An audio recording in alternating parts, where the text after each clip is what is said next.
পার্শে মাছের একটা রেসিপি চলো আজকে শেয়ার করি। তো প্রথমে কড়াতে তেল দিয়ে মাছগুলোকে খুব ভালো করে ভেজে নিতে হবে। মাছগুলো খুব নরম হয়, তো তাই জন্য আমাদের একটা মাছ ভেঙে গেছিলো, তোমরা খুব সাবধানে করো। তো তারপরে পোস্তটাকে শিলের মধ্যে খুব ভালো করে বেটে নিয়েছিল মামুনি। তো তারপর কড়ার মধ্যে পেঁয়াজ দিয়ে একটুখানি নেড়ে চেড়ে নুন দেওয়া হয়েছিল যাতে পেঁয়াজগুলো তাড়াতাড়ি সেদ্ধ হয়ে যায়। তারপর 4 ফালি করে টমেটোগুলোকে দিয়ে ঢাকা দিয়ে রেখে দেওয়া হয়েছিল একটুখানি ভেপারে সেদ্ধ হওয়ার জন্য। তারপর একটুখানি ঢাকা খুলে তার মধ্যে নুন, কাশ্মীরি লঙ্কার গুঁড়ো, হলুদ গুঁড়ো দিয়ে খুব ভালো করে মশলাটাকে কষতে হবে যতক্ষণ না মশলা থেকে তেল ছেড়ে আসছে।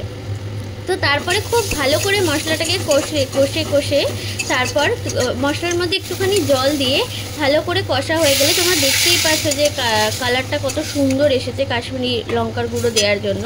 তো কষা হয়ে গেলে তো তার মধ্যে ওই পোস্তটা যেটা যে বেটে রেখেছিল সেই পোস্তটা দিয়ে দেবে।